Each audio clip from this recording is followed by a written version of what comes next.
ว้าวบ่เอออยากว้าวละบ่เออนั่งก็ยังบ่ได้นั่งอุ้ยกึดตึงนิ่งตึงนิ่งตึงนิ่งตึงบ่อีหล่านอนอิ่มอยู่บ่หึตึงนิ่งตึงนิ่งตึงนิ่งตึงโ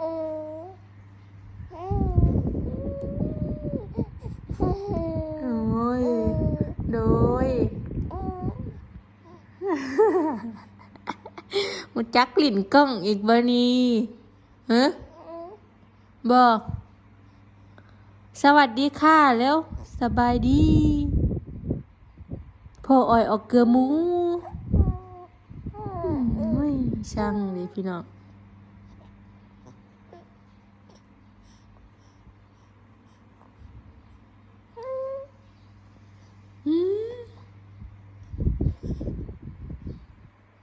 ฮ้อนบอกฮะคือนั่งแอวส่งนั่นน่ะบาดนี่ฮ้อนบอฮะอารมณ์ดีเถอะว่ามันนี่เฮ้ยอารมณ์ดีเถอะว่าเอามือมาอารมณ์ดีเถอะว่าเฮ้ยอารมณ์ดีเถอะว่าบอกให้ตื่นสวยฮะให้ตื่นสวยวะบอกให้ตื่นสวยนะลูก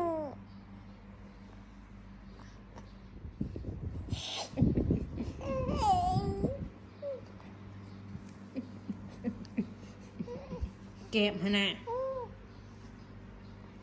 สิหอด4 เดือนแล้วหน่อยเลย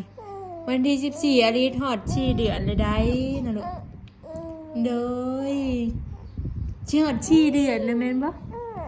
สิเป็นเช้าแล้วสิเป็นเช้าแล้วสิเป็นเช้าแล้วแม่นบ่โดยเอ้ยอีหล่าสิเป็นเช้าแล้วจมบ่หายกับผู้เดียวยังบ่เมื่อคืนไผเว้ากับพระอ้อมบ่เมื่อคืนนอนเด้อพ่อเพิ่นรับป่าแต่ช่องไม่รู้เนาะเว้ากับพระอ้อมพี่น้องยังอยู่เวลากินนมรับเลยเนาะเห็นบ่ให้เว้ากับพระอ้อมเมื่อคืนนี้ให้เว้ากับพระอ้อมเนาะเห็นบ่เด้ย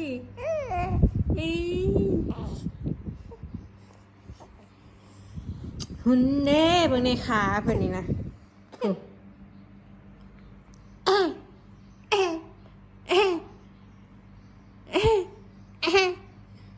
บ่บ๊ายบายไอซอนบ๊ายบายนี่ลูกบ๊ายบายจุบล่าจุบล่าบ๊ายบาย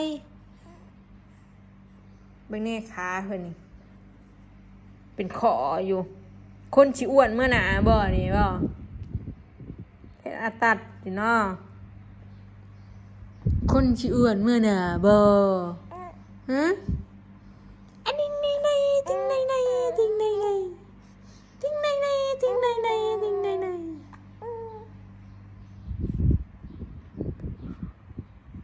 เบิ้งเล็บนะยาวหรือบ่นิ้วมือกับนิ้วมือขี้ไล่คือแม่สั่นลุปุด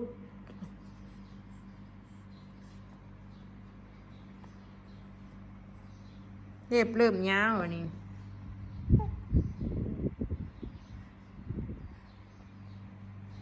นิ้วมือขี้ไล่เจ้านะ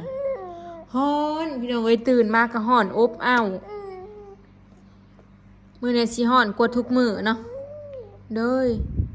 ละฮ้อนบ่เราจังอาบน้ำเนาะไม่ใหญ่ยังกินข้าว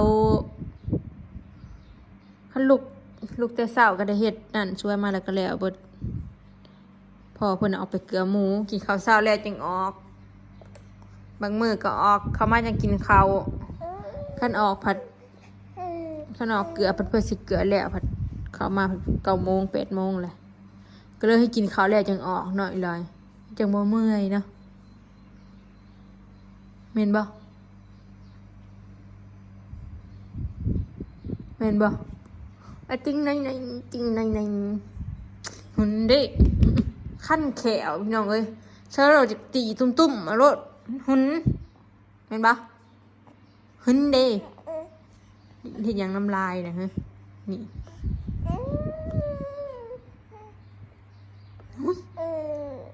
นอนน่ะดุดแต่หมู่จะแม่นนอนข่วงให้นอนอยู่แจ๋แล้วก็กิ้งมาอย่าใกล้เฮานะพี่น้องอย่าใกล้แล้วก็อยากมาดูดอยู่ในใกล้ๆแม่นบ่แม่นบ่แม่นบ่ฮะฮะฮะเจ้าหาไผลูกบ่พ่อทามีบอยสิมาอยู่ในนี้นะเฮ้ย เรามีอยู่ในโทรศัพท์เว้ย เบิ่งคลิปเลยเพิ่นได้ยินเสียงนะ เดี๋ยวหา เดี๋ยวหาถึงเพดานบ่ซึ่งอะ ซึ่งจะลือ ฮะชงบ่ใช่วะนี่ฮ้อนอยู่บ่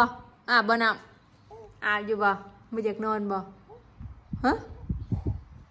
อยู่กับแม่ใหญ่ สวัสดีค่ะ แม่สิไปล้างขวดนมเด้อ สวัสดีค่ะ จักผายเลยเด้อ สวัสดี นี่นะแม่ใหญ่ถามแม่เด้อยินเด้อยินบ่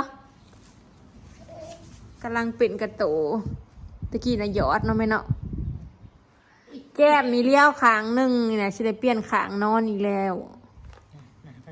ยินบ่ปิ้นหาแต่แม่นอนข้างเดียวแล้วแก้มเลี้ยวข้างเดียว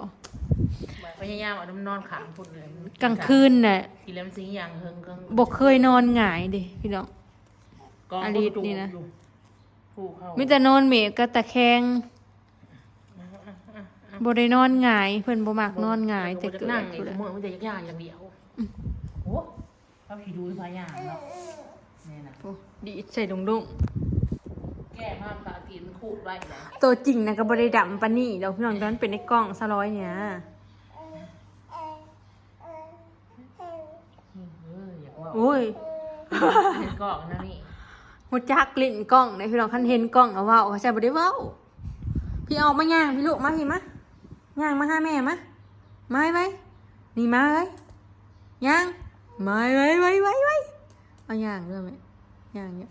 ฟูดีดใส่ดุงๆมาไว้ย่างมาไว้ ย่าง มาโหเดี๋ยวๆหน่อยนี่นะมาไว้ ย่างลูกย่าง มาไว้ใครอยากเอามือแมวนะมาเร็วมาไว้ ย่างจนห่อดีแล้ว มาไว้ ย่างวนมือ เดมือมาละจับคือแม่บอกกันเร็วเดมือมาน่ะน้องจักเดพี่น้องนะเห็นบอกเดมือมาละจับเห็นบ่แม่บอกนะ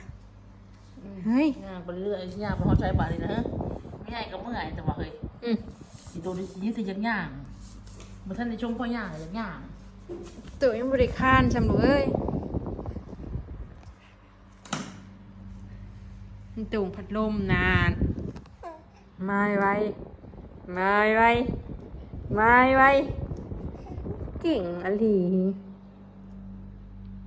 จะเลยจักกับมือ นั่งมือมันจะนั่งให้ย่างอย่างเดียวตาให้ส่งมานุ่งประยุกต์มาส่งกับชุดนางไปทางไหนเด้ ต้นอาบน้ำแดดก่อนจังใช้หน่อยได้จังเย็นนะลูก อันนี้อาบน้ำมาลูกเนาะ อากาศร้อนมื้อนี้ร้อนกว่าทุกมื้อนะเบิ่งนี่ เปิดน้ำไว้ข้างนอกเพื่อเห็นใบไม้สีนี่แหละ น้ำไม่ใช้ เปิดไว้ให้น้ำเป็นข้างนอกเพิ่งไปชอบเห็น เปิดฟ้าไว้หน่อย ปกติมันง่าย พาตีนผู้ยาวก็ยาว ย่างไว้ปกติง่าย สิฮอด4 เดือนแล้วเดี๋ยวนี้เนี่ยเพิ่นมักไว้เอาบ่นี่เอาอยู่นี่อยู่หันแล้ว เดมือมาค่ะอยากได้เดมือมาคือแม่บอกหรือเดมือมาแล้วจ้าเอาเดมือมาโอ้ยจื้อไว้ดีได้อีกหน่อยซ้ำนี่ จะ นี่ เอาจะมั้ง มันสิตีหัวเลยนี่นี่นี่นี่นี่คันแขวเด้พี่น้องเอ้ย เอามาอีกกันเอามาอีกกันมึงให้ไปดอกกันจับ เอาเดมือมาจับเอาจับเอานี่ มาลงมาเอาจักเล็ดเด้อ มันไม่ใหญ่เนาะจะนอนบุญบ้านวันที่เท่าหานี่ไม่ใหญ่เนี่ยก็เป็นเต้นอาหารพู้นแหล้วมีลำเลืองพร้อมพี่น้อง2 มื้อ2 คืนเด้นี่บุญบ้านสลอยเนาะมื้อที่2มีอัน โรงดนตรีเขา วงดนตรี ย่างเลย เขาจะเสียดบุญบังไฟ แกได้ไหม จังหวะก็อยากนอนแล้วนี่นะ จะแย่งขับปะอัพเลย เมื่อยดินเลยบอกพ่อจะขึ้นนานมาเทมานี่ กินแล้วน้ำนะ อยู่กับแม่อีกแล้วเนาะอยู่กับแม่อีกแล้ว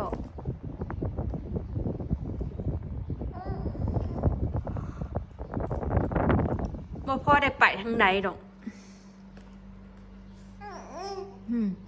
คันบ่เห็นแม่ดนแล้วเพิ่นก็หายเลยพี่น้องเพิ่นบ่อยากอยู่ อืม ปลาได้อยู่ปลาได้บ่ดน คืออยากนอนเนาะตื่นแต่เช้าอยากนอนเลยอาบน้ำนอนแล้วเนาะ อาบน้ำบ่กินบ่นมลูกกินนม8 โมง อาบน้ำมานอนแล้วเนาะอาบน้ำเย็นอยากมานอนจ้วยจ้วย อยากเล่นบางที่ก็ตื่นมาก็อยากอยู่คนเดียวงอมแงมงอมแงมอยู่ จ้วยจ้วย ย่างบางคืนเนี่ยบ่ได้อยากนอนตะแคงน่ะมีแต่อยากนอนเมบอยู่แล้วก็ทึกอยู่ ให้จำบ่หายกลางคืน บ่มีไหเลยพี่น้องกลางคืนบ่มีอีบ่หยังอีก มึนคนไหนนะ บ่ได้ยินเสียงอีเสียงหยังกลางคืนน่ะ อยากกินนมมาไม่ถึงก็ถึงเดียว หิวนอนมันมีแต่จูบมืออย่างเดียวบ่ได้กินก็แม่นรับเลยกลางคืนน่ะ รับเลยพอคนจับก็ได้ คนพิจาร ดูด คนขี้ดื้อบ่รู้ว่าคนโหด ดูดนมแล้วก็รับเลย อืม อ้ยน้ำก็บ่ได้กินกลางคืนน่ะรับเลยปลุกอะไรก็บ่ตื่น เราเวลากินน้ำเอา แบบนี้ กลางคืนมากกูนอนอย่างเดียว พาตีนยาวโผล่ตีนยาวดูเว้ย ปาตินมาหน่อยปาตินมาหน่อยเด้นี่มาหน่อยเด้นี่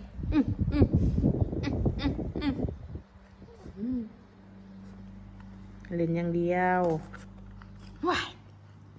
ว้าย เล่นอย่างเดียวเอาเล็กน้อยพี่ใหญ่ไม่ได้อยากรับ อ่ะ ผมเคยรับปลาแต่เราจะเป็นได้นึงผม เชื่อปะ เชื่อมันไม่ได้ คลิปนี้ก็สิได้เก็บภาพบรรยากาศโดยซัมมิเดอร์พี่น้องแต่ละมื้อแต่ละดี ไปก็เด้อไปหาเฮ็ดเวียกก็เด้อ ไปเลย ไปชิมาใหม่เด้อลูก มา สบายดี เงียบสบายดีนะลูกล่ะสบายดีค่ะ สวัสดีค่ะ นี่สบายดีก็เป็นบาทนี่โอ้ย ไปเด้อใดไปลิเด้อใด เด็กน้อยชน ไปแล้วใดไปแล้วใดยิ้มบ้านยิ้มบ้านไอ้ยิ้มบ้านยิ้มบ้าน บายบายลูกเฮียนบายบายลูก